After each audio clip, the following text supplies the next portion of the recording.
पहले सर आपको thank you. और जो यहाँ सब लोग हैं, सारे जो हमारे प्रेस के साथी हैं, उनको गुड मॉर्निंग, नमस्कार। I have learn one Telugu word like अंदर के नमस्कार। सो अंदर की नहीं, अंदर की नमस्कार। मैं सबसे पहले आपका स्वागत करता हूं और हिंदी में बोलूंगा, इसके लिए आपसे माफ़ी चाहता हूं। आपकी भाषा तेलुगु है, लेकिन मुझे तेलुगु आती नहीं है।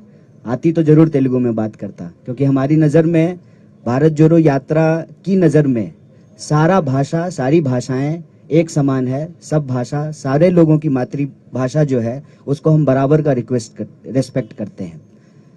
दूसरा, आप सब लोग लगातार जो है कवर कर रहे हैं भारत जोड़ो यात्रा को। एक सवाल लोग बार बार पूछ रहे हैं कि क्या जोड़ने के लिए निकले हैं। हमारे पास फेविकॉल नहीं है, और जो है हम फेविक्विक भी लेकर के नहीं चल रहे हैं। भारत जोड़ो यात्रा का जो मैसेजिंग है, उसमें सबसे पहले ये सवाल खुद से पूछना पड़ेगा कि आपको, आपकी कोई ऐसी चीज है जो टूटी है। ये सवाल जब आप खुद से पूछेंगे तो इसका जवाब आपको मिलना शुरू हो जाएगा कि भारत जोड़ो यात्रा में हम क्या जोड़ने के लिए निकले हैं। मेरे ख्याल से कोई भी नौजवान इस देश का जिसके पास सारी डिग्रियां हैं, वो इंजीनियरिंग किया है, एमबीए किया है, पीएचडी किया है, तमाम टेक्निकल एजुकेशन लेने के बावजूद जब वो अपना सीवी लेकर के जाता है और नौकरी नहीं मिलती है, तब उम्मीदें टूटती हैं उस नौजवान की, उस नौजवान के गर्लफ्रेंड की या बॉयफ्रेंड की, उसके माँ बाप की, उसके दोस्तों की। और ये जो उम्मीदें टूट रही हैं ना बेरोजगारी के चलते, उस उम्मीद को जोड़ने के लिए हम निकले हैं। जब आपको ये खबर आती है या आप कोई वीडियो देखते हैं कि किसी इंसान को उसके पहचान के चलते, चाहे तिलक देखकर या टोपी देखकर, उसके साथ मारपीट की जा रही है, उसकी टांगें तोड़ दी गई है, तब आपका दिल टूटता है। उस टूटे हुए दिल को जोड़ने के लिए निकले हैं। इसमें हमको कोई कंफ्यूजन नहीं है। सरदार वल्लभ भाई पटेल कांग्रेस पार्टी के नेता थे, कांग्रेस पार्टी के प्रभावशाली नेता थे। उन्होंने इस देश को और कांग्रेस पार्टी ने ज्योग्राफिकली भारत को जोड़ दिया है, और जब भी उसको तोड़ने की कोशिश की जाती है तो कांग्रेस पार्टी के नेता मजबूती से उसको निपटते हैं। कल हम लोग इंदिरा जी को याद करेंगे, चाहे जान गंवानी पड़ जाए, जमीन जो देश से जुड़ा हुआ है, कांग्रेस पार्टी को रहते हुए उसको कोई नहीं तोड़ सकता है। लेकिन जो ज्योग्राफिकली हमारा देश इकट्ठा है, वो इमोशनली भी इकट्ठा रहे। इमोशनली इकट्ठा होने का मतलब है कि हमारे पहचान के आधार पे, हमारे विचार के आधार पे, हमारी जिंदगी जीने के तौर तरीके के आधार पर, हमारी इकोनॉमिक कंडीशन के आधार पर, हमारी भाषा बोली के आधार पर कोई हमको बांट ना सके। और हम ये देखते हैं कि भारत में आज की तारीख में गरीब लगातार गरीब हो रहा है, और गरीबों की संपत्ति लूट करके 2-4 लोगों को मजबूत बनाया जा रहा है। तो यह जो अमीरी गरीबी की खाई है, उस खाई को हम पाटना चाहते हैं। जिस तरीके से आज small scale, medium scale industries बर्बाद हो रहे हैं, नौजवानों को नौकरियां नहीं मिल रही हैं, लाखों पोस्ट जो है वो सरकारी क्षेत्रों में खाली पड़े हुए हैं, वैकेंसीज हैं, उस उम्मीद को हम जोड़ना चाहते हैं। देश के अंदर हम देख रहे हैं कि लगातार राजनीतिक कल्चर ऐसा बनता जा रहा है कि अपने विरोधियों को चुप कराया जाता है। और यह सवाल बार बार लोग पूछते थे, विपक्ष कहाँ है? जो लोग देखना चाहते हैं, आंख में सूरमा लगा करके देख लें, विपक्ष सड़कों पे खड़ा है। कांग्रेस पार्टी पहले भी लड़ रही थी, लेकिन हमारा मैसेज नहीं पहुंच रहा था लोगों तक।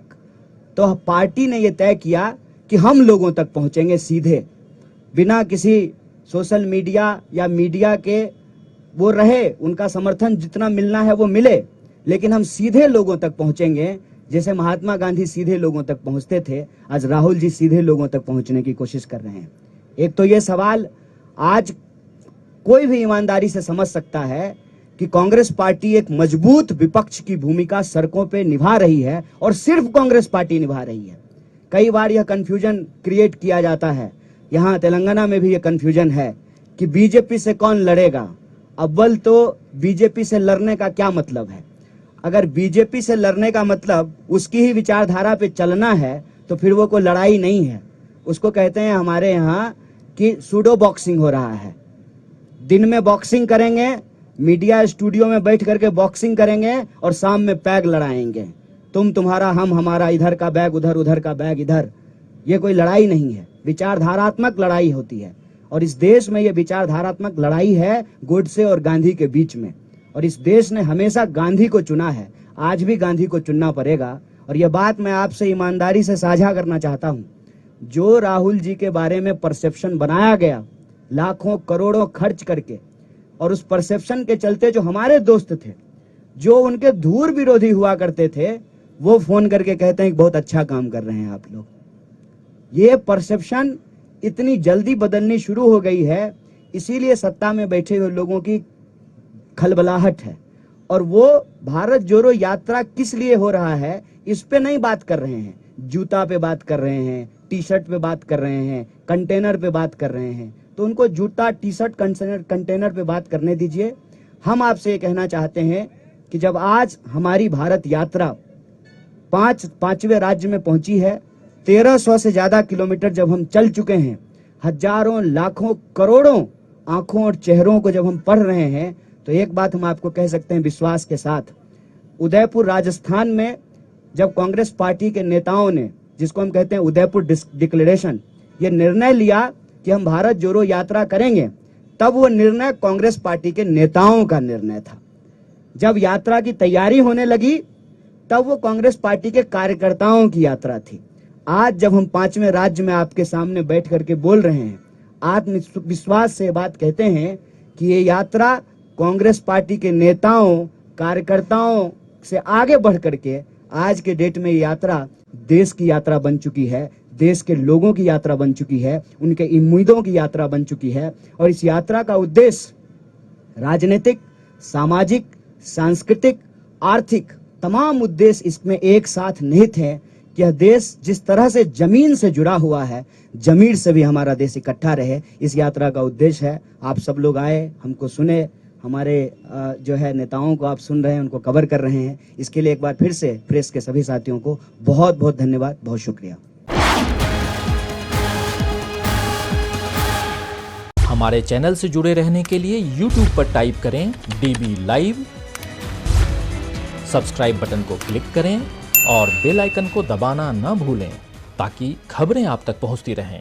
देखते रहिए DB लाइव, क्योंकि यहाँ हैं खबरें लगातार।